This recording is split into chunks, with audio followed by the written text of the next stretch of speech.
morning.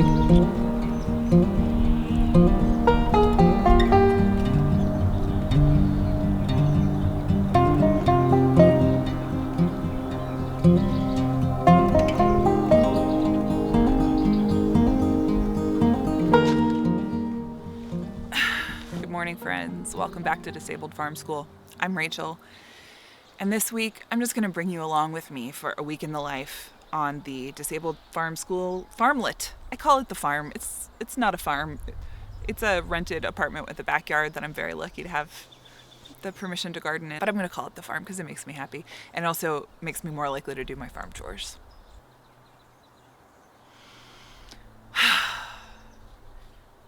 It's sort of a strange morning. I'm coming off of a 10-day pretty bad flare. My body is very unpredictable today, and the weather is also super unpredictable. It's a beautiful foggy morning, but we've also had sun and rain. So on days like today, for me the goal is coming out of the flare.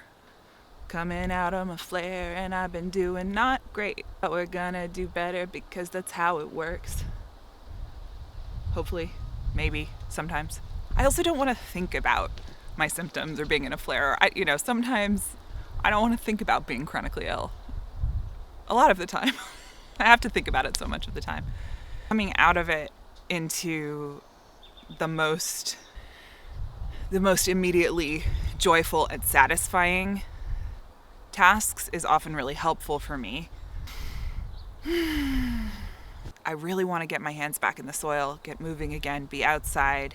Over the weekend, I drew up my planting plan for the season, which was really fun to do. I did a sketch of the whole backyard. It's ambitious what I did because it involves gopher proofing and prepping bed space all over this yard, and that's very physical labor that has to happen while the soil is still wet from the rainy season. I'm excited, and I'm also fine if it doesn't all happen. I'm not fine if it doesn't all happen. I want it to all happen, and I'm going to be frustrated. But the reality is it probably won't all happen. But we're going to get as close as we can. Since I'm coming out of a flare, since there's so many different projects that could be worked on, instead of really focusing on finishing the terrace, which I do want to do this week, you may have noticed, I did a little bit on it over the weekend, I'm going to move as fluidly and organically as I feel like from project to project. I'm not going to plan what I'm going to work on. I have in my head a bunch of different things that I could work on. And at any given moment, I'm going to follow my inspiration, but also my bodily pacing with a rough idea that I'm going to spend like any given, say, hour. I'm going to spend a third of it or less on high intensity physical activity, a third of it or less on moderate intensity, like seated but outdoor, and then a third of it like lying on the couch knitting or some like very low key activity. And we're going to try to move through the week that way and see what emerges. As you can see, over the weekend, I just got completely fed up with not having a hammock and a place to lay down and a place to sit. So instead of finishing filling in our little ditch here, our swale with rocks, what I did was I went ahead and covered the area that was full and level with the center of the patio with cardboard and then mulch. And then I put my hammock up and I put my chair back. So you can see I literally stopped right where the filled in part of the rocks stops. I stopped right there with cardboard. And that's where we'll start filling in more rocks. Same thing over here. And the reason I'm showing you this is because I think I was really fixated on the idea that I needed to finish the whole filling in of the rocks to level with the center of the patio before I moved on to sheet mulching, which is what it's called when you put that cardboard down and then the mulch on top of it. So all this mulch has cardboard under it. But the truth was I needed a win. I really needed a win. And also I was feeling so awful, and having a whole flare week where I didn't have anywhere to lay down outside, bad. Very bad for mental and physical. Rachel.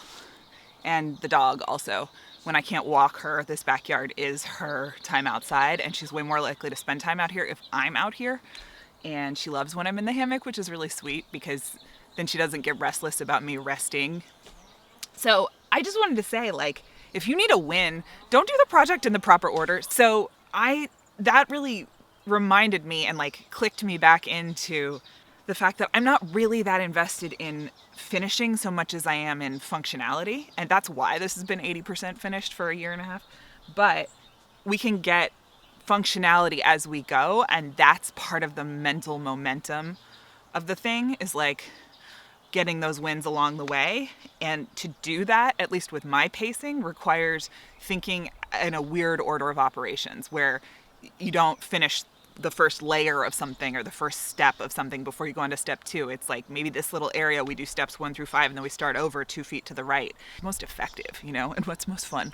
So I'm taking that and running with it this week of like, where can I get some wins that feel within my capacity? And if that means doing a tiny bit on a bunch of projects, honestly, that's how I like to operate anyway. Okay, Junie, what are we gonna do first? What do you think? What do you want to do first? Bark? You look so uncomfortable. She's really showing the height difference between the center of the patio and the ditch. Butt up in the air. You okay? Yeah. Hello. Yeah. What do you think we should do first? I think I want to fill up the seedling trays with potting soil, so if it does start raining, we can plant seedlings. Ooh, a tick. Indoors.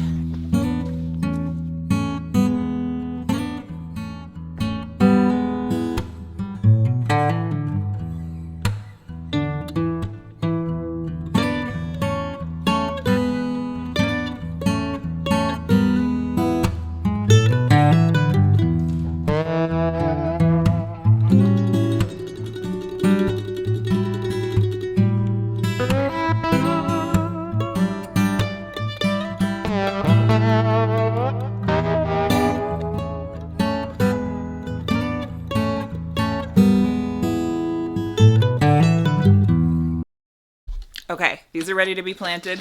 They're inside, so if it starts raining or if I get really tired and need to come in and rest, I'm not feeling well at all. So fun, so nauseous. Oh my gosh, totally fun. How are you feeling today? I think I'm gonna go dig a little bit. Even though I don't feel well, I feel like I'm also emotionally like grumpy because of not feeling well, and it's making me feel despondent and hopeless, and I think doing some shovel will help.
Felt so good. I am working on digging out an area that I've planted in for the past couple years, and everything's been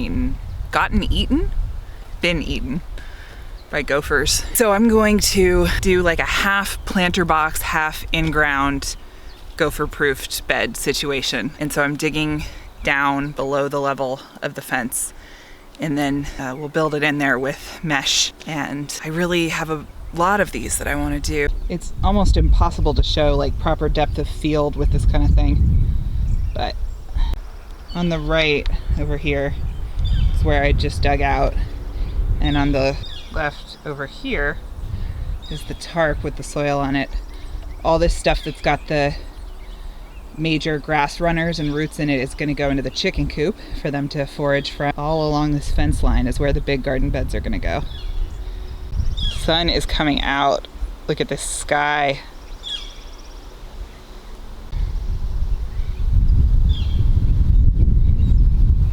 I forgot how much I love being up here. There's something about the expansiveness of the view that just makes my breath come easier.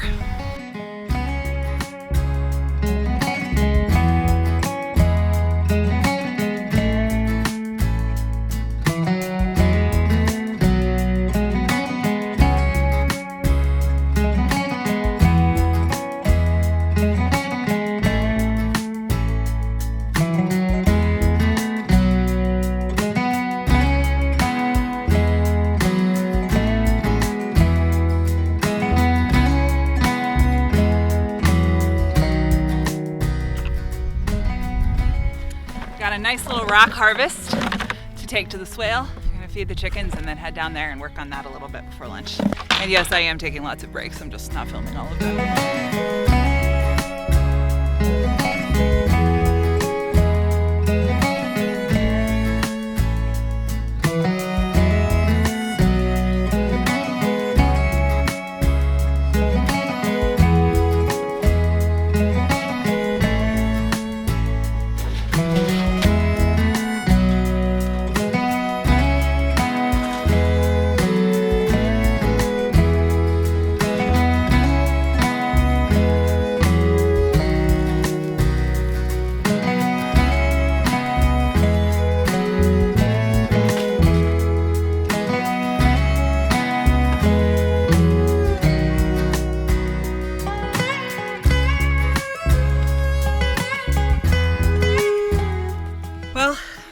I did all that and then realized my fly was down the entire time I was feeding the chickens. Luckily, the shirt I'm wearing was long enough that it just covered right through it. By the way, the shirt I'm wearing is available for you to be wearing too at racheleconomy.com in the shop.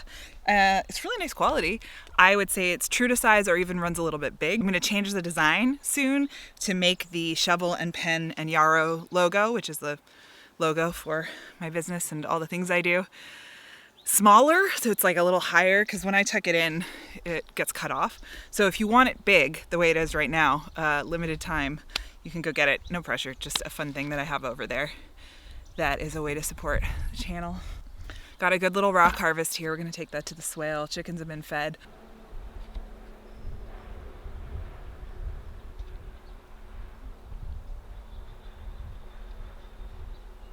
Oh, I forgot something very funny that I'm going to do, which is I'm going to plant cover crop in the giant pile of soil on the tarp. It's not a normal way to plant cover crop. I'm gonna do it anyway. Basically, knowing me, that's gonna sit there for a while. While that pile of soil is sitting there while I build out the garden bed, I'm gonna let some fava beans germinate in it, and they're so resilient that honestly they might survive the soil being moved back into the container and mixed with compost. Hopefully those little sprouts will have fixed a little bit of nitrogen, pulled a little bit of nitrogen from the air into the soil, and also provided some organic matter. And I think having some roots in the pile of soil will help it not wash away if it rains.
winter cutback of all the herbs in the herb garden. Some of them are in good enough shape that I'll take them in and dry them to use in the kitchen.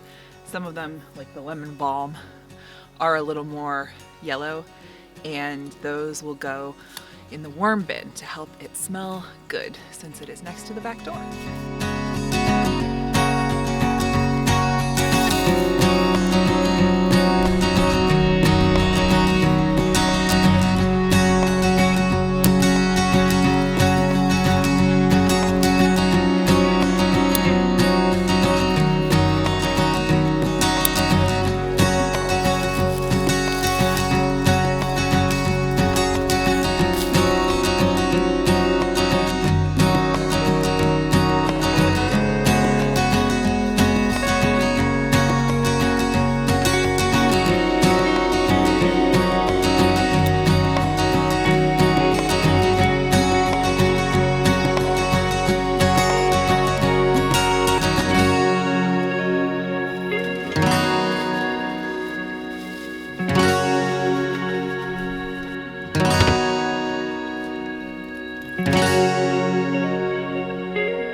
So, welcome to my drying station that is also my exercise bike for recumbent exercise, for doing the POTS protocol.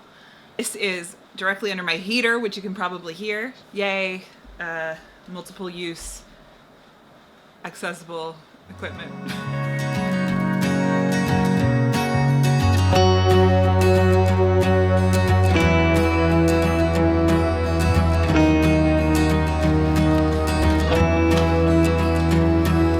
Let's talk about how to make a quick, free DIY seedling pot that you won't even have to take it out of when you want to move it into the ground.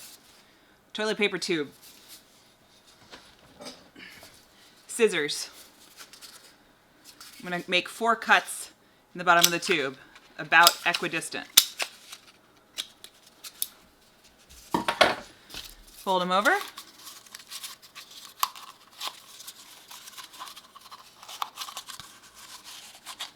So it's got a bottom. Fill it with soil. I'm gonna plant a peanut in this. And then when it's ready, since a peanut grows under the soil, I won't have to disturb the roots. Actually, it's not a root at all. And I can just pop it right into the ground. I've never grown peanuts before, but this is a good way to try it. I'm very excited about that. I also love this because you do not have to spend any money, and you've got a nice little biodegradable plant pot.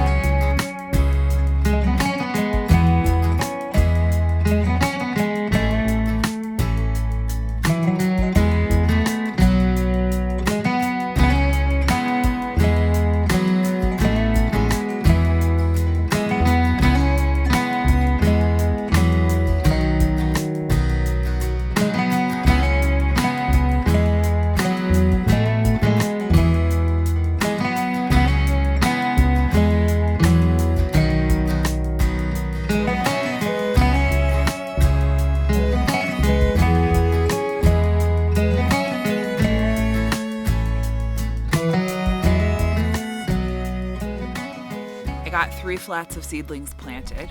One's inside on the heat mat, and that has the peppers, tomatoes, and melons in it. And then these 2 out here, one is an entire flat of purple popcorn, which I've never grown before. And the other one has all the dry beans and all the winter squash. So I'm feeling excited. I am feeling satisfied. I think at this point in the flare, it was a good idea to work really hard today, even if I end up feeling like trash tomorrow, because my mood was starting to get real bad, and being outside a lot of the day and having my hands in something so tangible, but so cool and mysterious also. Seeds. Oh gosh, I gotta show you these 2 different dry beans that I seeded, because one of them is from a long line of seeds that I've been saving and I still think it's so beautiful, but the other one is a new bean to me, and it is the most gorgeous thing ever. I'm gonna show you those. And then it's snack time, and I'm really excited because it's time to test the olives that we brined way back in a different video, way back a few weeks ago, and see if they are ready to go into storage. I've never brined olives before. I'm hoping they're at least pretty good. They're so gorgeous. I'm really excited to see what they taste like. Okay, I gotta show you these. They're just so cool.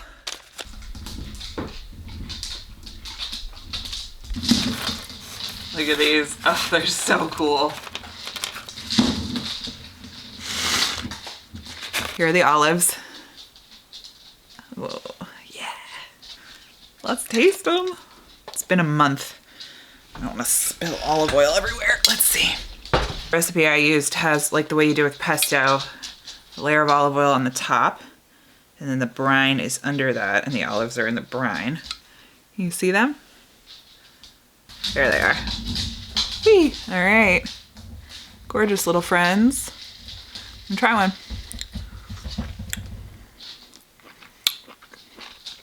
Dude, that's a freaking olive. Dude, I made olives. Wow, it's really good. I'm dripping olive oil all over the floor for you, Juniper. Oh my God. Wow.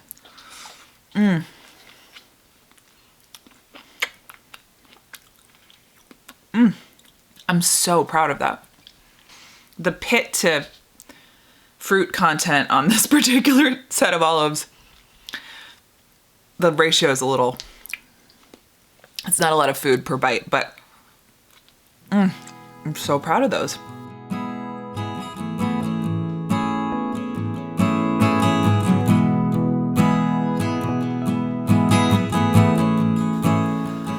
Okay, it's time to craft and rest and cuddle the dog. I messed up my framing, but I don't care, because look at her. Here she is. Whoop. Hi. Hi, cuddle bug.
Hello.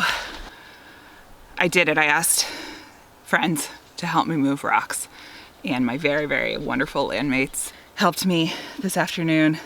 I thought we were just going to do a little bit, but we hauled so many loads of rocks up here. It was really fun. We all got our workout done. I skipped my physical therapy so I could offset. I think we got almost all the rocks up here that we need to finish the swale. I did some puzzle piecing and sheet mulching. It's nice to change tasks, both to help with the momentum and the like seeing a win and seeing a completed section, but also to change body positions so I can keep working without injuring myself in a particular position. That's an accessibility thing for me too. So I don't know if that's helpful for you to not do it layer by layer, like all the rocks, then all the puzzle piecing, then all the sheet mulching like I was talking about before, and instead do it section by section so that there's a much bigger variety of body movements and positions. And have some iced coffee and enjoy the view. Oh my gosh. I'm so sweaty that my hat is like sinking.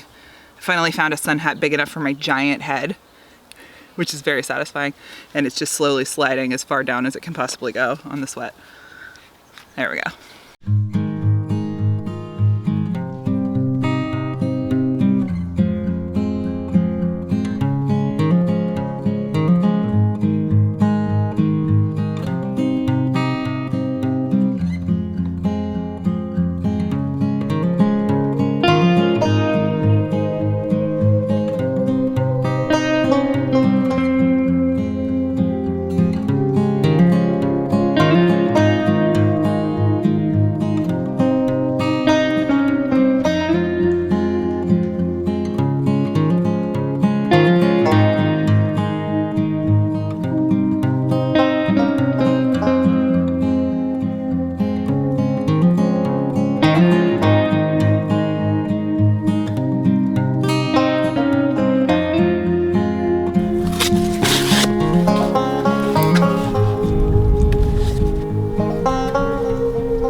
I'm gonna call it for this week. The terrace isn't done, but it's so close. Thanks for joining me this week. It's been a really weird week. I've been feeling extremely ill and so desperate to improve my mood while feeling extremely ill that I've just kind of been going hard, maybe making bad decisions to really push myself to be out here working and then go to bed for the rest of the day. But honestly, I feel like it's kind of gotten me through, so it's a trade-off. I was thinking on my walk with Juniper this morning about why I do this, and I could give you all sorts of reasons about food sovereignty and, you know, my beliefs about building a sustainable world. And the truth is, I do this because it brings me joy. I love it. I just love it. That's really what I want to share with you. Not just the hard stuff and the limitations and having to get creative in those parameters, but also the reason that I'm still doing this, being out here in the garden. I just love it. Thanks for coming along for the week in a life, or at least the projects. I didn't show you all the lying in bed going, blah. It's just kind of repetitive is the word. I hope that you'll stick around, subscribe if you want to. I upload most Fridays. This is Disabled Farm School, where gardening is for everybody, and we're trying to figure out how together.